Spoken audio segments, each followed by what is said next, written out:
Cosmetic surgery. It's one of the fastest growing and most innovative fields in medicine today. Doctors are constantly improving techniques and procedures to ensure the best possible results for their patients.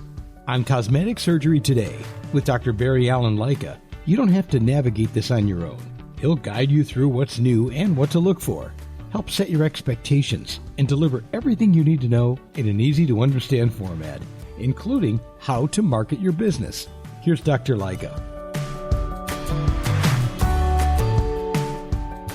Hello, everybody. Dr. Leica here, and I'd like you to meet my old friend, Dr. Michael Gold, who is founder and medical director of the Gold Skincare Center, Advanced Aesthetics Medical Spa, the Laser and Rejuvenation Center, and the Tennessee Clinical Research Center in Nashville, Tennessee. He is board-certified dermatologist and a dermatological surgeon and oversees the various facets of the center's operations. A combination of medical and surgical dermatology, cosmetic dermatology, aesthetic services, and research endeavors, which began in 1990. Dr. Gold has earned worldwide recognition for providing patients with leading-edge technology advances in skincare, fillers, and lasers. And we'll be talking about lasers and fillers and injectables today. Dr. Gold has authored over 300 published scientific articles, 35 textbook chapters. He serves on most medical dermatology journal boards and is currently editor-in-chief of the prominent Journal of Cosmetic Dermatology and the editor-in-chief of Dermatological Reviews. In addition, Dr. Gold helped establish the Tennessee Society for Laser Medicine and Surgery, TSLMS, which with its initial meeting known as SCALE, its annual meeting known as SCALE, or Symposium for Cosmetic Advances in Laser Education, co-hosted by Dr. Gold. Dr. Gold has helped launch 2 international groups, DAESIL, the Dermatological Aesthetic Surgery International League, and 5CC, 5 Continent Progress, where he is currently president of the Congress. Welcome, Michael, to Cosmetic Surgery Today. Thanks, Alan. It's a pleasure to be here. That just means I'm old. You've mentioned so many things, so it just means we've done a lot. But it's nice. It is nice. It is nice. Tell me, we're going to talk a little bit about lasers. What's a laser, Michael? What is a laser? So a laser is a beam of light at a specific wavelength that targets a specific substance that's in the skin, whether it's hemoglobin or something vascular, melanin or pigment, or the water content that's in the top layers of skin. And so we call it a collimated beam of light, different from what you might know as a light bulb, which is an incoherent source of light. But we actually use the incoherent light sources in something called intense pulse light. So lasers and light sources have obviously been a passion of mine for a few years. Absolutely. I know it's a far cry from when we started, when you had a CO2 laser that could burn off a wart at 20 paces, or an argon laser that was a very primitive vascular laser in its first steps, but very primitive machines. And now we've come full circle to machines that can do that. The word laser stands for light amplification by stimulated emission of radiation. But to our patients, it means lots of applications for sexy, exciting resources. Isn't that right, Michael? Yeah, I mean, the concept of what you were talking about with the carbon dioxide laser, which was my first laser, again targets the water, and it basically just it can destroy anything, but you can also target that with different handpieces now that we have to create what we call fractional delivery, which makes little holes and then uses normal skin to heal things faster. But we had the same thing you did. I mean, this make everything disappear, if you will, vaporize the tissue. So yeah, the sexy term of a laser, we really dived into how do we actually take a skin condition and develop a device or a kind of device that can actually deal with that specific indication. And it doesn't have, we can actually use them not only cosmetically, but there are medical implications too. And so again, from the dermatologist in me, I love, being able to take my acne patients who are frustrated and go, well, I have a device for that. I have 5 devices for that.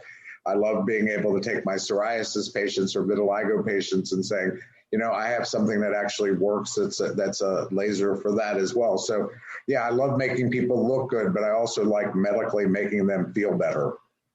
I think that's the important thing. Lasers are tools that we use. They're not magic, are they, Michael? No, they're just tools. And again, I sort of tell people for people like you and me, there are our toys.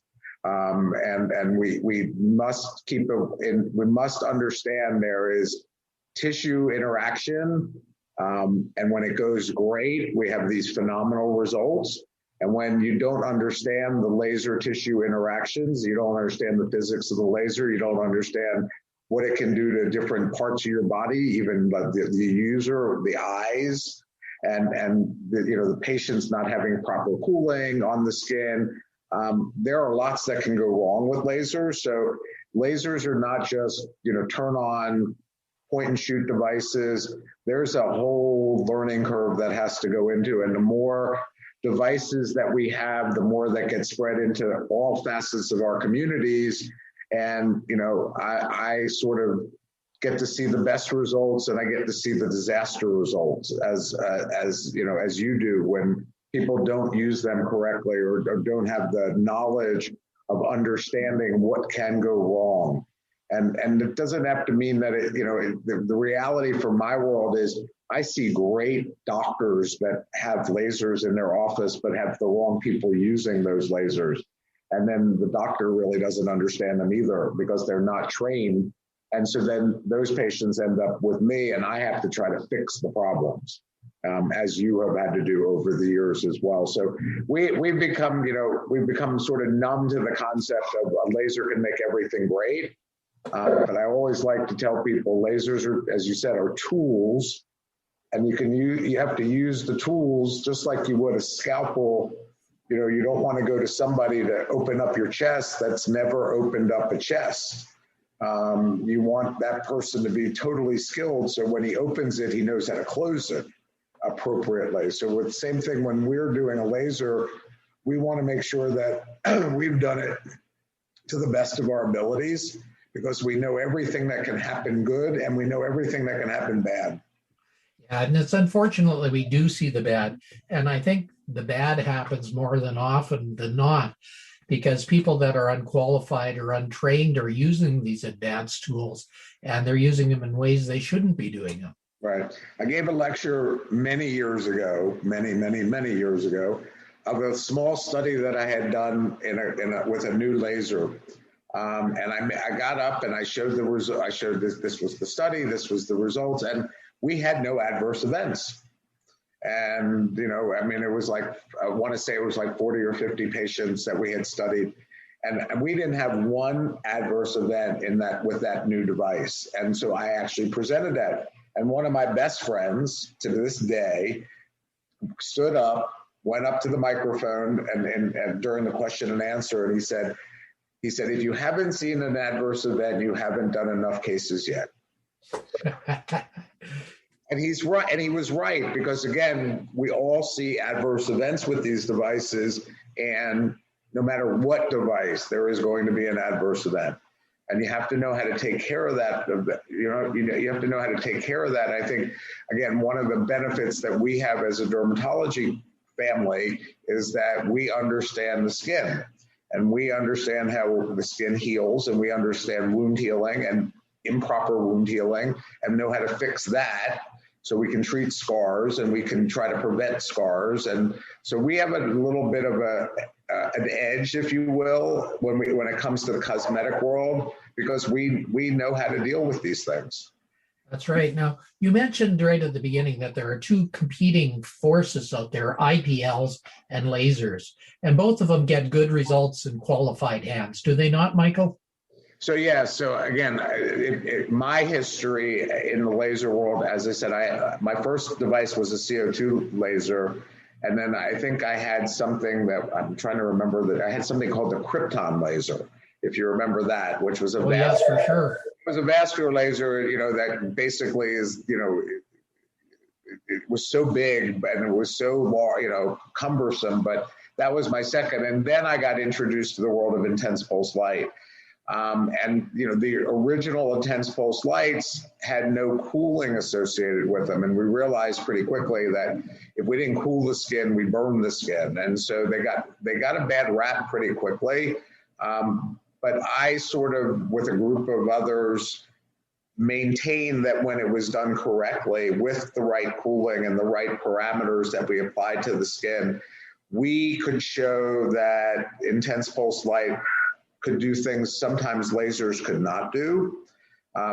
So we had, and that created this whole world of photorejuvenation and photofacials and all that kind of stuff, where we can treat red, brown, and collagen all together.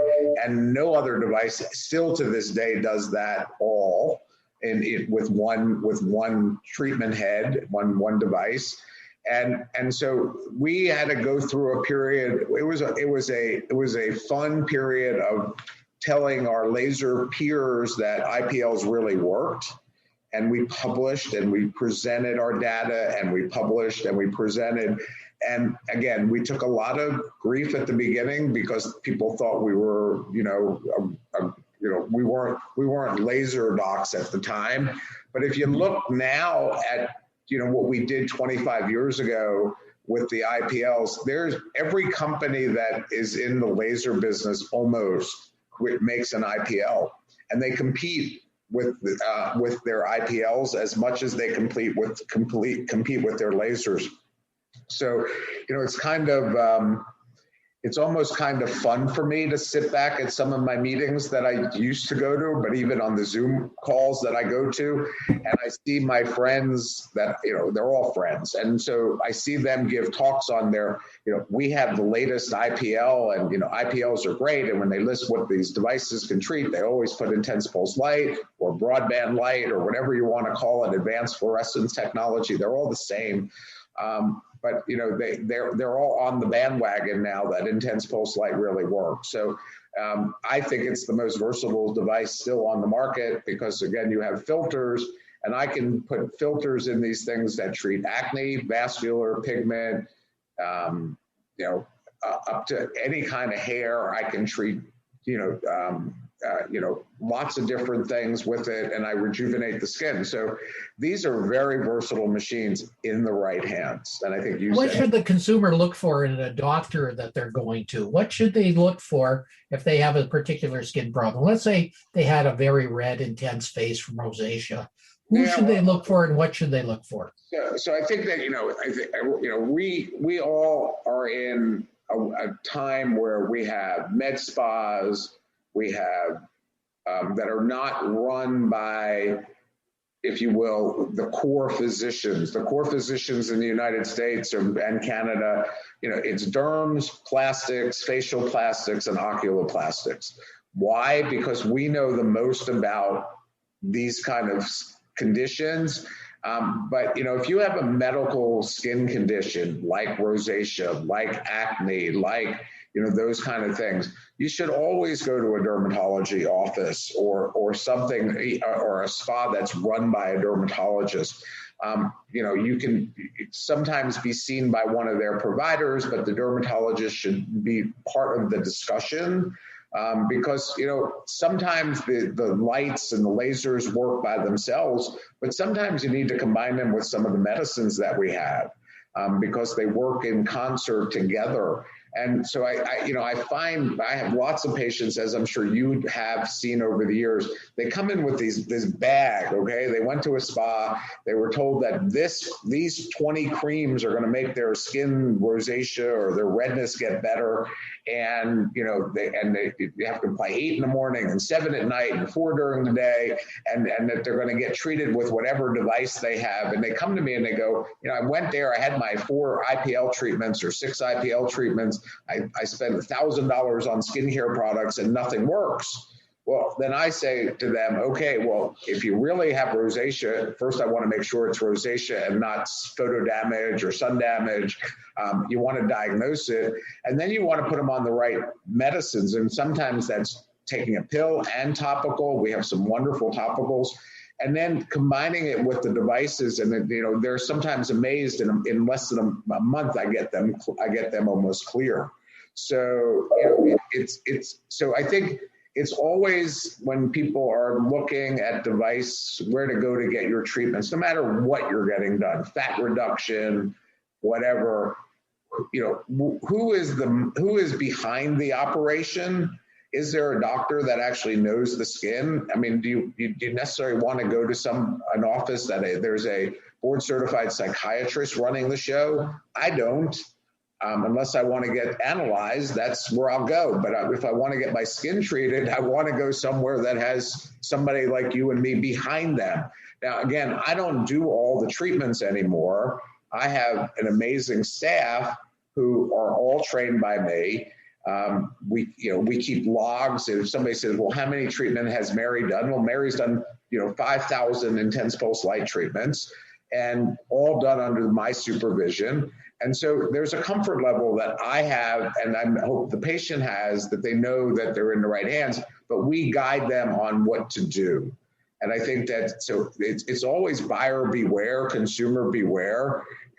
Ask the right questions, and again, I think as well, sometimes it's, I have a laser and it treats this, and this. Well, I have a lot of different devices. And so I don't really, I don't say that one device is going to treat 20 things. I have 20 devices to treat 20 things.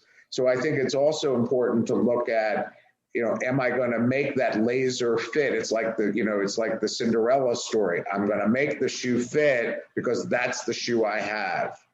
Instead of I've got a foot and I'm going to take whatever it takes of my arsenal, my toys, and I'm going to make that work the best, if that makes sense. That makes complete sense, Michael. And I think that's the important message here. Let the buyer beware. Let the buyer know what they're getting into. Let them know everything. You and I have taken our lives and made people educated.